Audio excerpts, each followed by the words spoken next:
Welcome Straight News TV. I'm here and I'm joined by Pasha tonight for a quick review over the CSKA Moscow game on Tuesday night.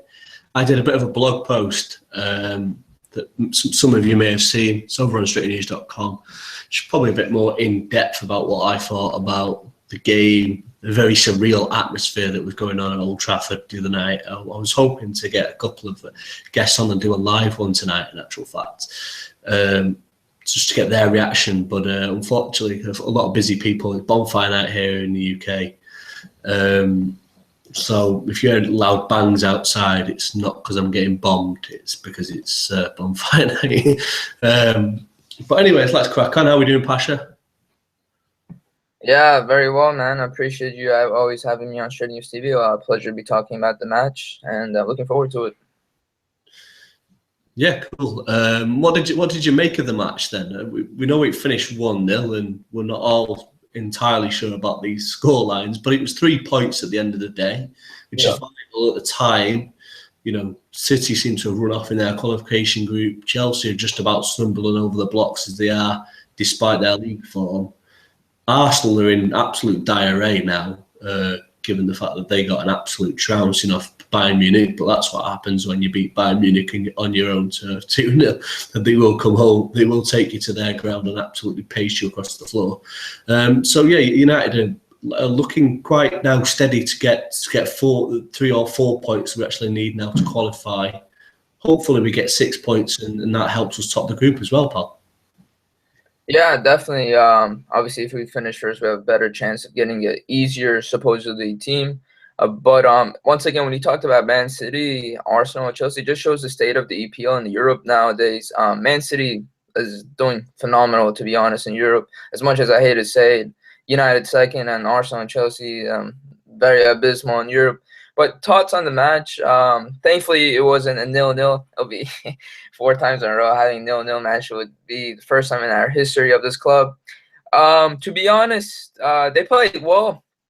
I thought first half they were playing really attacking, not creating much as a chance. But you saw the glimpses of especially Lingard. The thing that I want to see more players, United players, is taking risks instead of sideboard passes and passing it back, which we have the highest ratio. It was great to see a youngster like Jesse Lingard, taking risks, running down the flanks. And I wish he scored because he shot the framework 2 times and he was really close to scoring again. Once again, it comes back to the system, the dominance of position style of game. And with that style of game, unfortunately, with the way he wants us to play, we can't break these teams down with that style of play, if you get what I mean. If we play position style game with a fast, quick tempo style of game to it, we'll be breaking those teams down. But we play too slow. The build-up play is way too slow.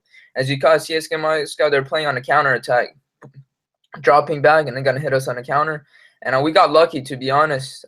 They showed some heart. Especially Rooney's celebration of that goal when he went towards the fans. That got me really hyped up to see, because he was under severe pressure. His goal doesn't mean he's back, but to see for him to still make that goal, and yes, obviously people would say anybody would score that or whatnot, but end of the day, it's still a goal. And I'm glad that we're right now top of the group. We have PSV at home. That's a must. We beat that, we're surely going to qualify for the Champions League. But once again, this build-up play is way too slow. This style of position, style of game is way too slow. We don't create chances, and it's pointless. I could care less if we have 70% chance of position. It brings another dimension to our style of game, but it's pointless. We're not creating chances, and I want to see more.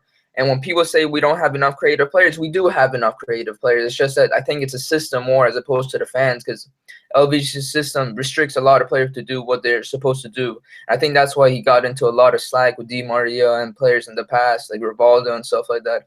But nonetheless, a win is a win, like you said, and we just got to move on upwards, mate. Yeah, I've named this video 3 points for vital, but onwards and upwards. On that basis, I'm going to touch back on what you said about Jesse Lingard. He's been absolutely phenomenal for the past 3 home games that I've seen him. I've mentioned this in my blog piece. he came on second half at Everton, and I stood at Goodison Park and went, here we go, we've got somebody who's going to attack, he's going to take a risk, he's going to forget what Louis van Gaal's trying to do, he's going to take risks, he's going to try and get past the man. And he's done that in all the games he's played since. I don't know how I would have described if he'd have scored against City. I would have actually spunk to my pants if he'd have scored against City. Him and his family would have been absolutely delighted, you know, as a youngster to come up through the ranks at United and then to score against City on a derby day like that. Absolutely gutted for the lad that he hit the crossbar on that occasion. Comes to Borough, another game. You think, here we go, here's another limelight for him to get that goal on. Again, gets unlucky, hits the crossbar.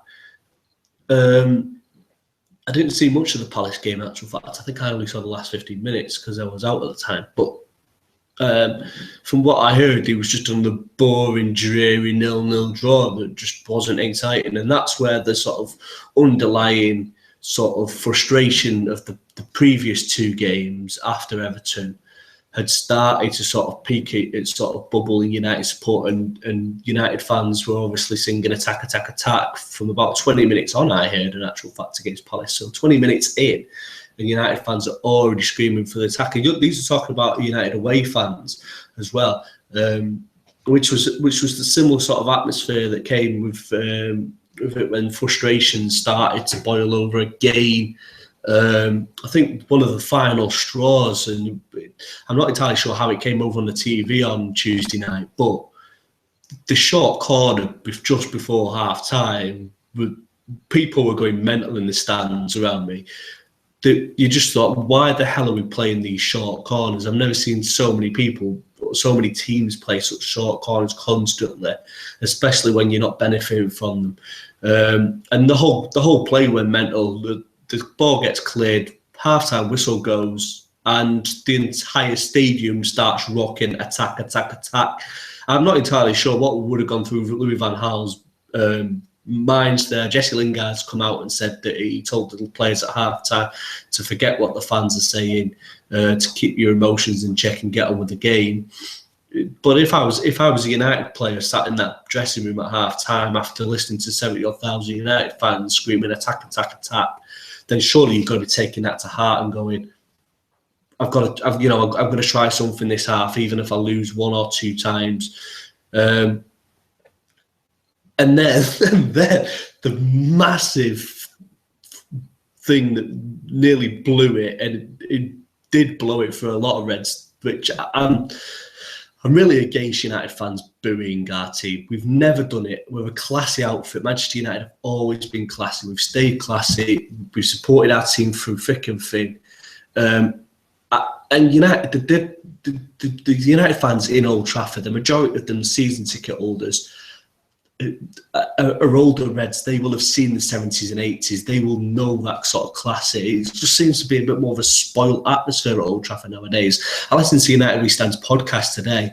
They did it with a few and a couple of lads that I know of United We Stand. They did theirs about 20 minutes after the game, and even they was like, I never understand what this whole booing is, especially from large sections of United fans. I think Rooney missed a shot in the first half, and there was chants coming from behind me that only lasted a couple of times about you Scouse bastard. Now, what the hell is that all about? I've not got a clue. Yes, he's not playing well. Yes, he's not, producing the goods that we need him to do. But the system's not letting any striker do that at the moment. We saw this last season with Van Persie, Falcao. We expected those to come firing for us. They didn't do it in this system where there's one lone striker at the top. And it just really frustrated me with the fact, and rightly so, I think a couple of people told them to shut up. And that happened. But yeah, the substitution, Martial coming off, and then boos ringing around Old Trafford must have been a strange atmosphere to be in for the CSKA Moscow fans, because it was literally a boos from different parts of the ground. You couldn't tell who was booing, who wasn't. I know there was some in our section that weren't. And then literally as instantly as Fellaini steps on the pitch, it turned to cheers. He got a bigger reception than anybody has had all season. I think Schweinsteiger got lesser reception going off. But I just thought it was really strange. But 5-10 minutes after the substitution, defiant, ear-ringing chants from United that I've not heard for Old Trafford for a couple of games. Especially unless we're playing like Liverpool or City. You don't normally get them in these unless we're playing the bigger teams during the European match. I never thought deafening Old Trafford shouted the whole ground singing attack, attack, attack, or we want to attack, we're Man United, we want to attack. It's just absolutely mental to listen to that. The CSK fans, to their credit, only brought 200 who were pretty much entertaining themselves in a small corner of the South Stand. They must have stood there thinking, what the hell is going on in here? There's so much like animosity from the fans towards the pitch. So I'm not entirely sure what the hell that was going on with. But I thought it was a really strange substitution. It vindicated itself in the end, in actual facts, because Martial wasn't really having the best of games. Fellaini, I'm presuming, was supposed to play in behind Rooney. Rooney went up the top. Fellaini didn't actually create anything. I think he passed a couple of times, maybe not one or two balls down, but he didn't actually do anything that really sort of like, he was put on there for a purpose. I think the tactical change that actually made the difference, and I'm not entirely sure how many United fans will have picked up on this, drop this in the comments if you did actually pick up on this change, was the fact that when we brought Mata off, and we brought, was it Mata that we brought off? I'm trying to remember now. Yeah, we brought Mata off and brought on Memphis. So Memphis goes out to the left, Lingard swaps to the right, Mata goes off. Yeah, that was it. And that was the difference, because Lingard could just continue doing what he was doing against an already booked right back, left back. The left back got booked in the first half. He could just swap wings and do exactly the same as he was, just trying to go past him, trying to take him on. And in the end, great balling from Carrick, who I didn't think was having that bad of a game, considering some of the games he's had recently. Puts in a decent ball in. Lingard, to his credit, could have smashed that on the volley. I know it's a bit wide of the goal, but you could have been selfish in that sort of sense. Doesn't, cushions it back superbly. Now, there's been 3 or 4 different incidences over the past couple of games where United have had headers. Rojo in the first half, Rojo in the second half missed an absolute sitter. Martial missed one against Palace that went just by the post. I don't know what Louis van Gaal's training regime is for this week, but please put some heading practice in there, because I'm not entirely sure how these players are missing a fucking 10-foot goal by literally missing either post because they're just trying to not put it in the back of the net. Rooney gets it in an area where he just can't miss and slots home. And like you say, Pasha, you just never mind how he celebrated. It was the rest of the stadium had gone like, Jesus Christ, mate. The rest of the stadium just erupted in pure joy. It was just an overruling relief. 3 minutes later, Jesse Lingard gets that ball that Rooney flicks on. That was the difference. The goal gave Rooney so much confidence then. He was bringing ball down ball. He was passing first time, not dawdling with it. He was keeping hold of it when he needed to. And then he was doing little flicks around the corner. That whole confidence his game was such a difference. I wanted us to score a second. We didn't get the second. I wanted Jesse Lingard to get the second, but superb save. I hope that he plays again at weekend against West Brom, because I think there's a goal coming for him. Ferguson's come out this week and said that he identified him along with Pogba and Morrison as quality players that would go on to do good stuff. Ravel Morrison's not happened really for him. He sort of looked like he was going to do the part. Maybe the bad boy attitude didn't work for him. Pogba, obviously, we all know what Paul Pogba's about at the moment. £70 million rated. You'd love to have him in your team every day of the week in most European clubs now. But Jesse Lingard, the last one of the pack, comes through.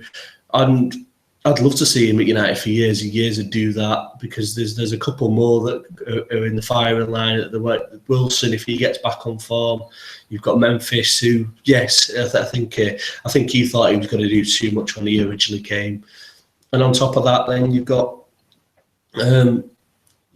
Martial at 19 years old. It's like there's so much doom and gloom around the club. It's like, what the hell is going on?